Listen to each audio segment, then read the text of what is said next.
Xong là lát cháu sẽ đến nhà cậu Đắc để đi lấy mẫu tóc của cô Tử Tiên.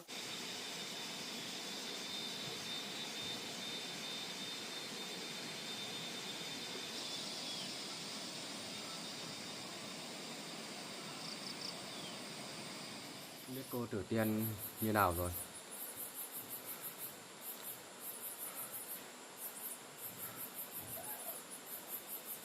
Cô Tử Tiên không biết đã hồi phục lại trí nhớ hay chưa. Khả năng là vẫn chưa đâu. Chắc mình phải đi phải nhờ cháu cảnh sát thôi. Không có chuyện gấp muốn nhờ cháu cảnh sát.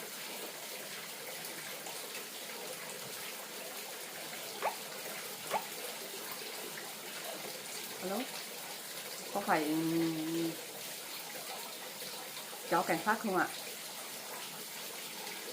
Cô có việc gấp muốn nhờ cháu ạ.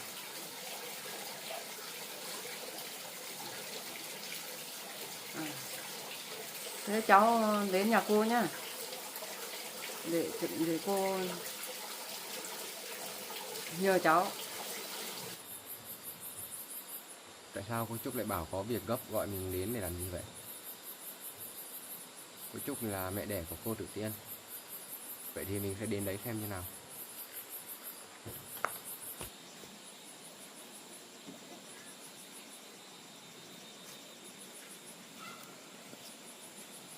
Không biết cháu cảnh sát sắp đến chưa?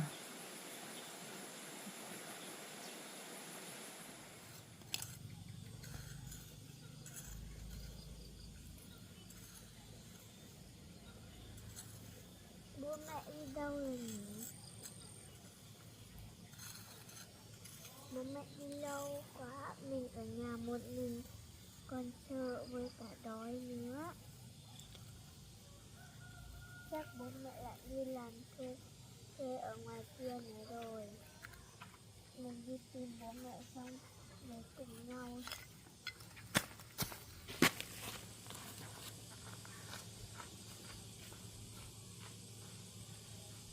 Sao sẽ thấy bố mẹ về nhỉ? Bố mẹ ơi! Bố mẹ ơi!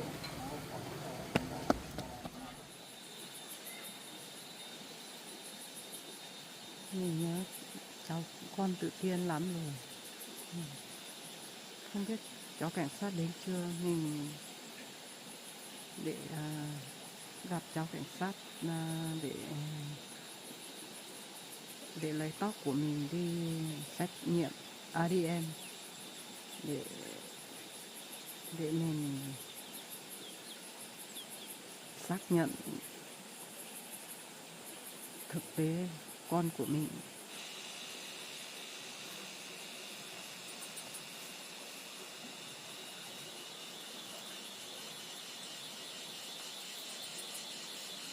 Cháu đến rồi cô.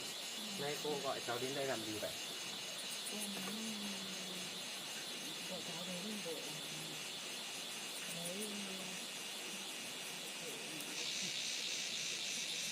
lần này cô nhớ con Tử Tiên lắm rồi. Cô nhờ cháu đến đây để lấy tóc để xét nghiệm ADN cho cô. Tức là cô muốn cháu đến đây để lấy tóc của cô, đem đi xét nghiệm ADN với của cô Tử Tiên đấy, xem là có trùng khớp quan hệ cha mẹ không, đúng không? Vâng, đúng ạ. Bây giờ khả năng là phía bên cô Tử Tiên và cậu Rắc thì cũng rất là mong muốn điều này rồi, chỉ chờ phía cô đồng ý thôi. Thì bây giờ cô hãy, trước tiên là cô hãy tường thuật lại cái vụ việc mà hồi xưa đấy, tại sao cô lại để lạc mất cô Tử Tiên.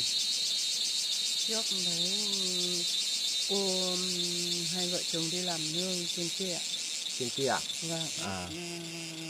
Mấy năm trước cô đi làm nương trên kia, xong là bỏ đứa con khác ở nhà, xong là tối quay về không tìm thấy.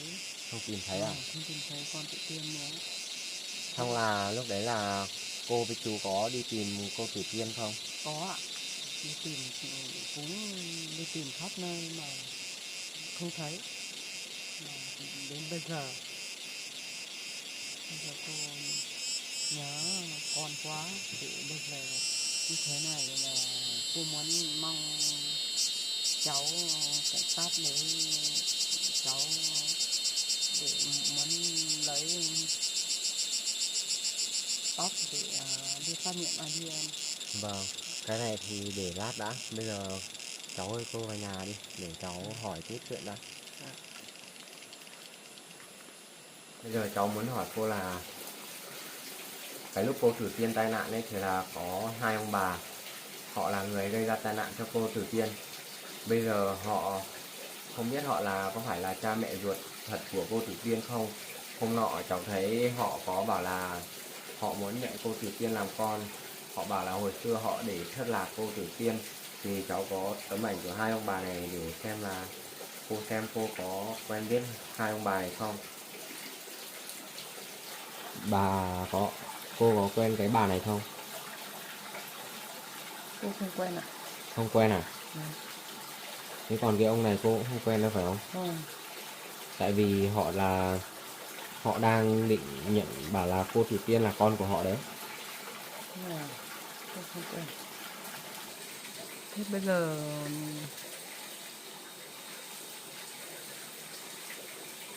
cô gọi cháu Tử Tiên hồi phục tí nào chưa? Tử Tiên thì hôm nọ hai ông bà đấy đưa xuất viện sớm, nên là cái lúc cậu Dắt đến tìm thấy cô Tử Tiên thì cô Tử Tiên lại bị ngất rồi. Bây giờ hôm qua thì cậu Dắt đã đưa cô Tử Tiên quay trở về nhà rồi. Thế cô có muốn đi thăm cô Tử Tiên không? Có ạ. Bây giờ khả năng là cô Tử Tiên chưa tỉnh dậy. Với cả là cô Tử Tiên bây giờ là bị mất trí nhớ rồi cô ạ. Không biết bây giờ cô Tử Tiên có nhận ra cô không? Cô ấy bây giờ chỉ còn nhớ lại những ký ức hồi nhỏ. Cô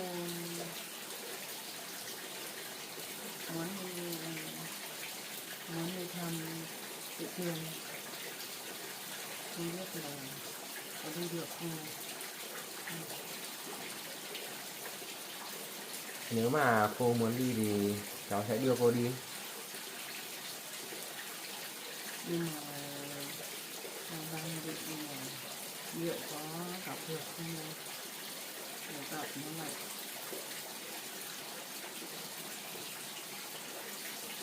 Hay là để cháu gọi điện hỏi cậu Dắt xem là có đưa cô đến đấy để xem như nào, xem cô Tử Tiên có nhớ lại được một phần ký ức nào không. Mà để cháu gọi điện cho cậu Dắt đã.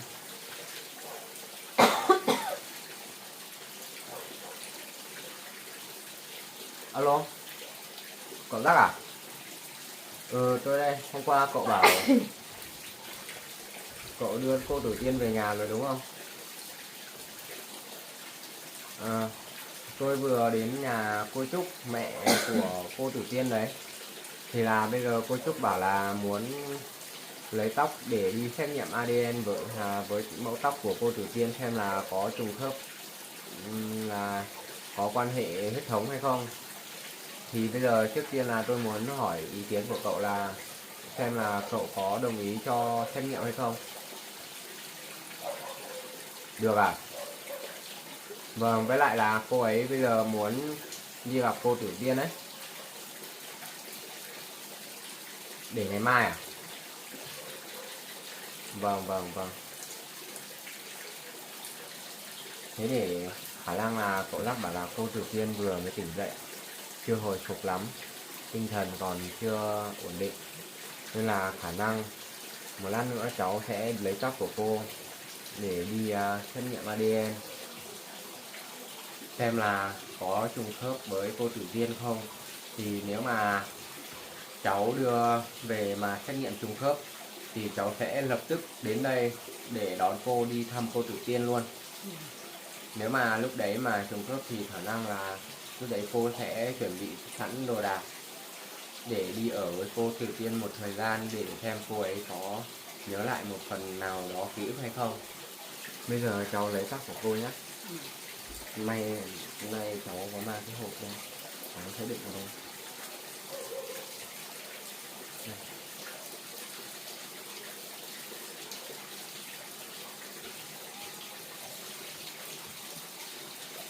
Thì cháu sẽ cất vào đây, xong là lát cháu sẽ đến nhà cậu Lắc để đi lấy mẫu tóc của cô Tử Tiên.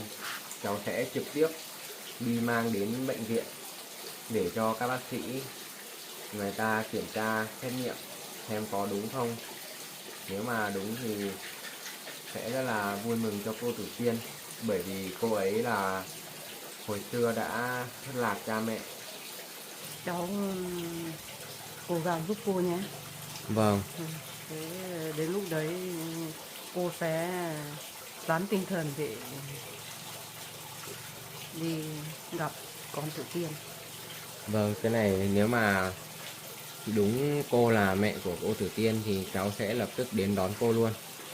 Tại vì bây giờ đi nhà của cậu Rắc thì cô chưa chính thức là mẹ của cô ấy, tại vì chưa có cái gì để chắc chắn đấy.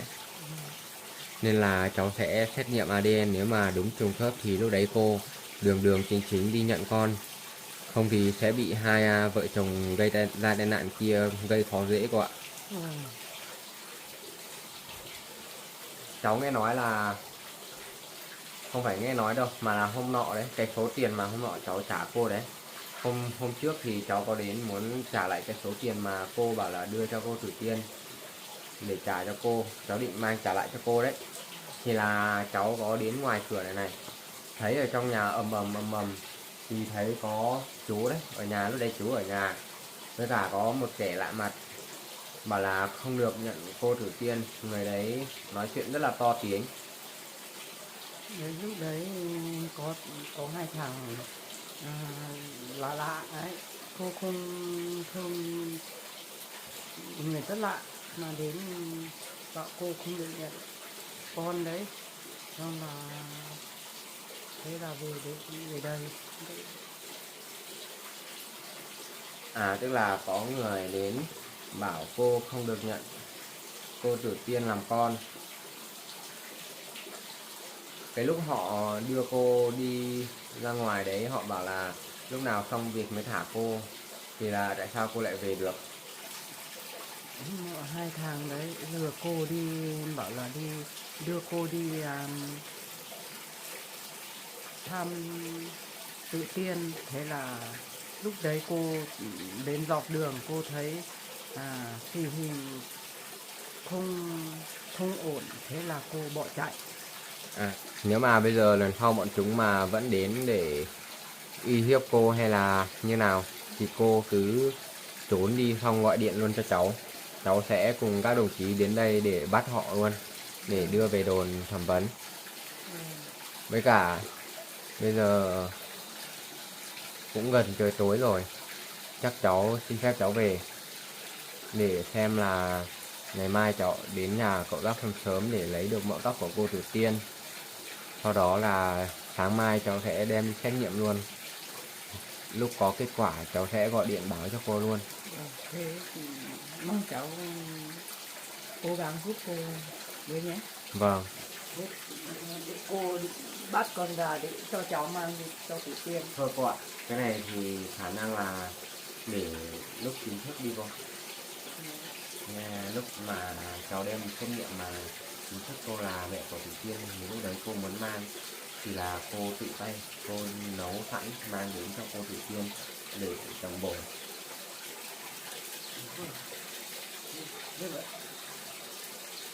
Bây giờ thôi, cũng muộn rồi. Còn mẫu tóc ở nơi ở đây. Bây giờ cháu sẽ cầm nó đi về và đến lấy mẫu riêng của cô Tử Tiên nữa để xét nghiệm nhé. Bây giờ cô cứ ở nhà yên tâm và chờ đợi kết quả. Sau khi có kết quả cháu báo cô chuẩn bị và cháu sẽ đến đón cô luôn. Cháu cố gắng khẩn trương nhé. Vâng. Bây giờ cháu về nhé. Cháu. Vâng. Cháu về nhé. Vâng. Mong có kết quả sớm. Chị không thì mình buồn quá.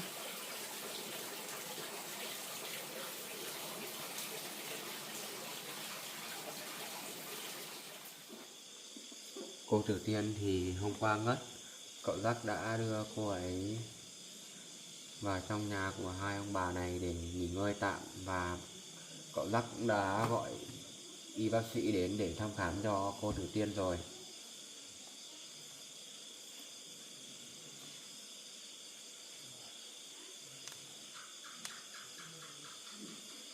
Hai ông bà này cố tỏ vẻ là lo lắng cho cô Tử Tiên, nhưng mà thật sự cái ánh mắt của ông ta trông rất là đáng nghi, liếc trái liếc phải đây này.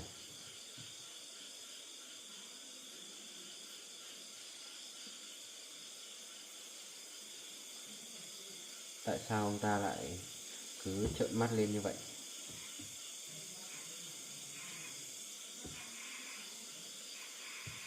Lúc này cô Tử Tiên vẫn chưa khỏi bệnh, nên là cậu Giác cũng khá là lo lắng cho cô ấy.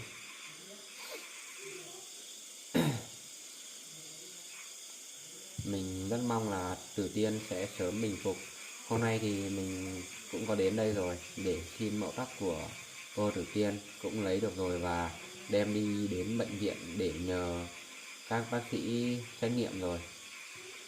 Cũng may người bác sĩ đấy là hồi bạn đại học của mình, nên là cậu ấy sẽ giúp đỡ có kết quả nhanh hơn thôi.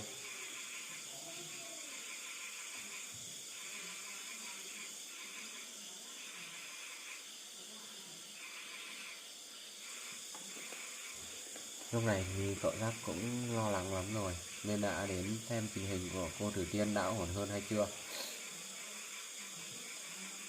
Cũng rất may là cô ấy dần dần hồi phục rồi, nhưng mà vẫn chưa thể nào nhớ ra cậu Giác được. Mẹ của cậu Giác cũng lo lắng không kém.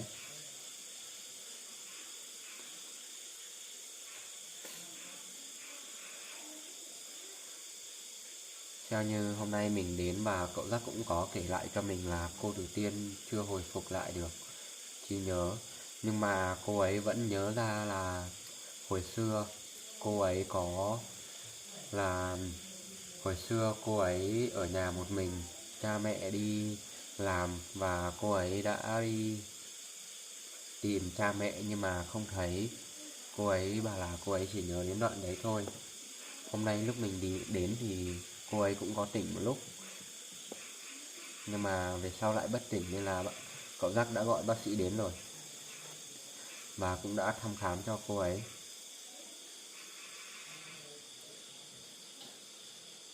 Hai ông bà này ở dưới thì cũng đang bàn bạc về một chuyện nào đó.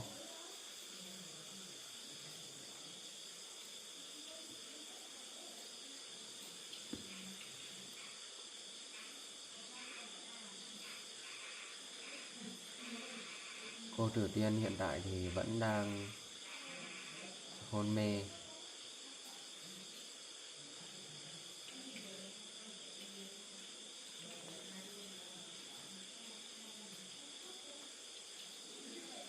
Cậu Giác rất là vui mừng rồi.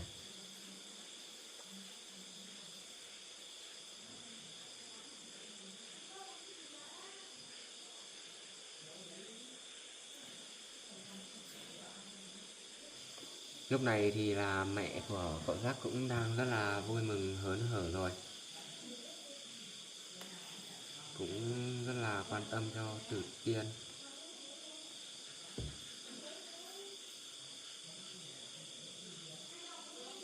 May mắn là cô Tử Tiên có một người mẹ chồng rất là tốt.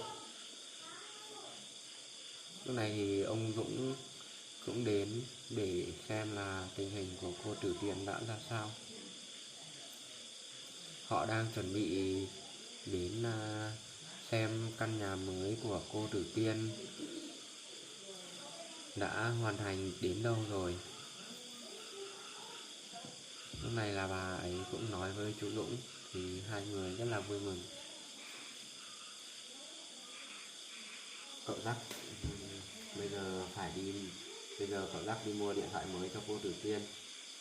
Tại vì lần trước tai nạn nên là điện thoại của cô Tử Tiên đã bị hỏng. Cậu Giác phải yêu thương cô Tử Tiên như nào mới làm được như này. Không tiếc một là số tiền nào. Điện thoại này cũng rất là đắt.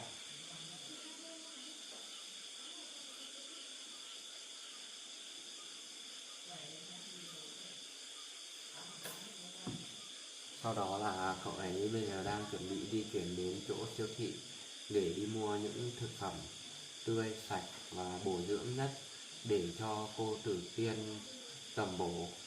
Vì cô ấy vừa xảy ra tai nạn nên là cần phải ăn những cái thực phẩm sạch. Đây là những thực phẩm mà được nhà nước phê duyệt đạt tiêu chuẩn và chất lượng an toàn vệ sinh thực phẩm, nên là cậu Giác cũng rất là tin tưởng và đến đây mua. Giá cả nó cũng phải chăng.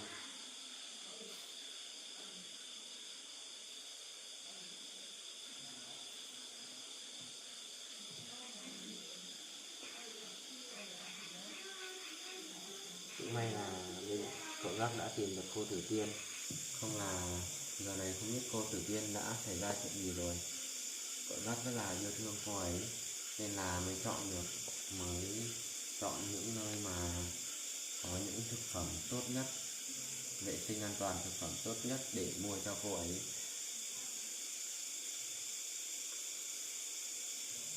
Lần này cậu Giác phải là tự tay vào bếp rồi, tại vì hai ông bà kia theo như trực giác của mình thì vẫn rất là còn nhiều điểm nghi vấn. Lúc này là mẹ của cậu Giác với ông chú Dũng đã đến nơi mà xây nhà cho cô Tử Tiên để xem tiến độ công trình đã đến đâu rồi. Trong lúc cậu Giác đi mải tìm cô Tử Tiên thì là ngôi nhà của cô ấy đã gần được hoàn thiện rồi. Nhưng mà tại sao lại ngôi nhà, cái tường này tại sao cậu Giác lại không bảo các đội thợ xây lên mà lại dùng thạch cao ở trong và dùng những tấm bìa cứng để ở ngoài nhỉ? Tại vì những tấm bìa cứng này với cả thạch cao nó sẽ không được an toàn và chắc chắn như ngôi nhà mà được xây bằng xi măng hoặc là làm bằng gỗ. Còn những cái chất liệu tôn và thép này thì chắc chắn rồi, có gió bão thì cũng không sao, nhưng mà về độ bền thì của bức tường thì không an toàn cho lắm.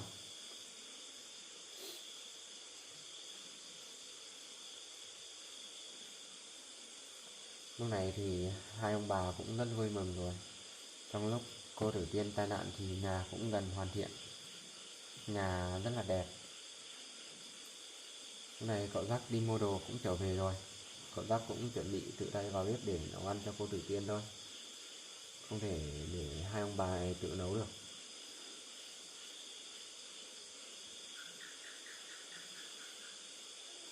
Cậu Giác rất là vui mừng và nhanh chóng để làm đồ ăn cho cô Tử Tiên rồi.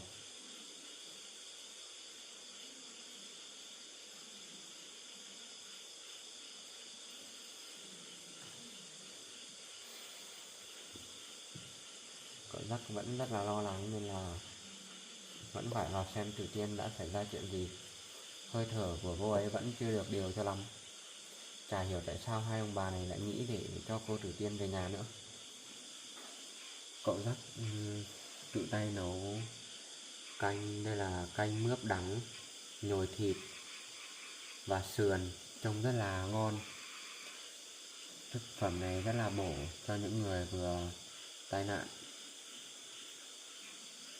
Lúc này cô ấy hình như cô ấy vừa mơ một giấc mơ nào đó, nước mắt chảy ròng rồi.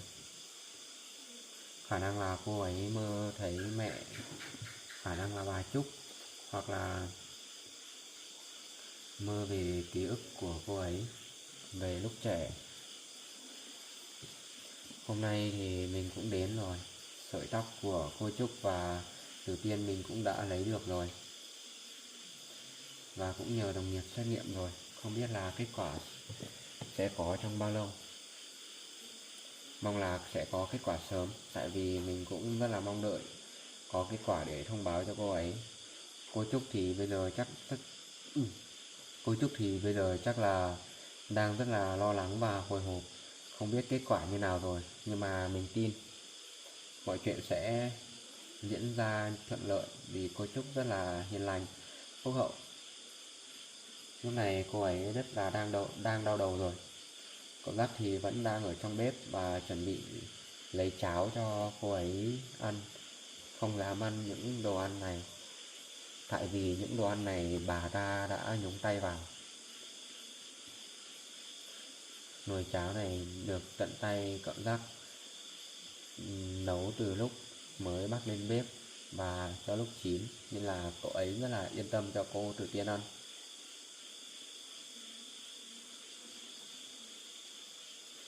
Lúc này thì cô Tử Tiên đã tỉnh dậy rồi. Nhưng mà lúc này thì cô Tử Tiên vẫn chưa nhớ ra cậu Giác là ai.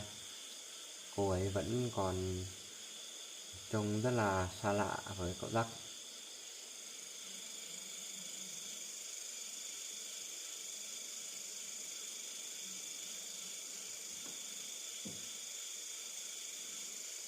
Cho nên là cô ấy vẫn muốn tự ăn cháo.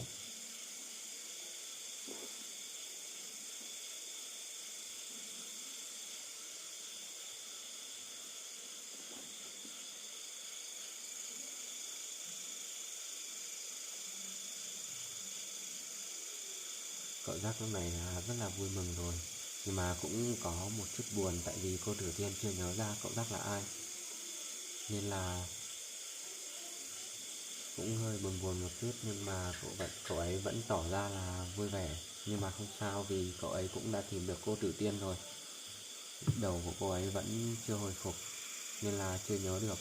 Lúc này là cậu Giác đã cho cô Tử Tiên xem lại bức ảnh mà hai người đi cắm trại cùng nhau, để giúp cô ấy gợi nhớ lại phần nào ký ức.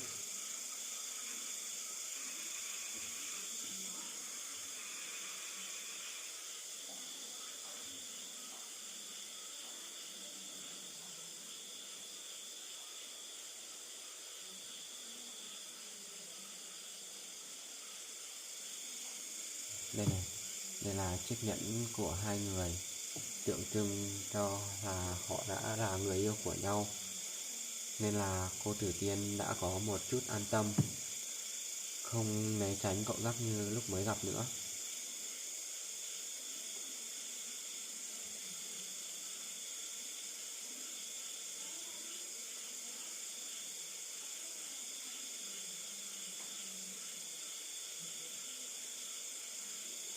Trông cậu Giác kìa, rất là thương cô Tử Tiên luôn.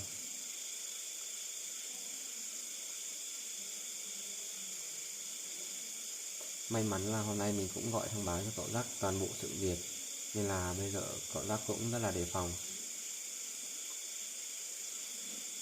Cô Tử Tiên bảo là bây giờ cô ấy chỉ còn nhớ lại ký ức hồi xưa. Cô ấy bị thất lạc. Trước khi thất lạc, không nhớ mọi chuyện gì nữa, và nhớ ra hình ảnh của người mẹ cũ, nhưng mà chỉ nhớ bóng lưng đằng sau. Mình cũng mong là cô ấy sẽ nhớ lại được mẹ cô ấy là ai.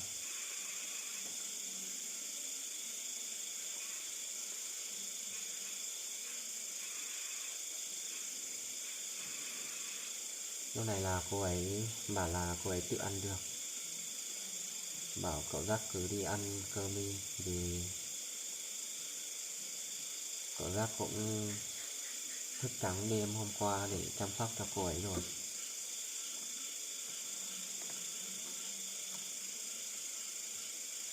Cô ấy vẫn còn rất là đau khổ vì không thể nhớ ra chuyện gì. Có vẻ vẫn rất là buồn, nhưng mà cô ấy vẫn rất là cố gắng. Cô ấy có vẻ rất là buồn, tại vì không thể nhớ ra chuyện gì.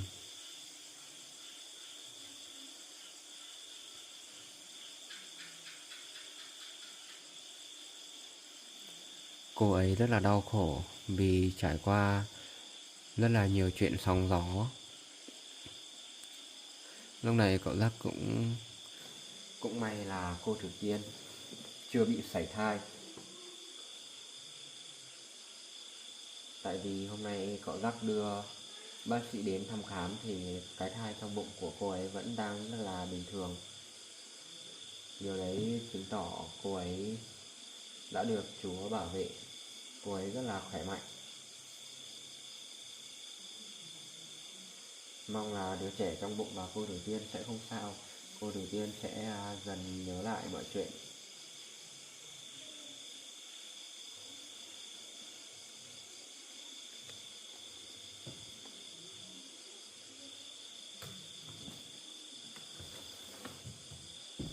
Cũng mong là cô Thủy Tiên sẽ sớm hồi phục để cho cậu Giác vui mừng một tí. Tại vì cậu ấy rất là mong đợi cô Thủy Tiên hồi phục rồi.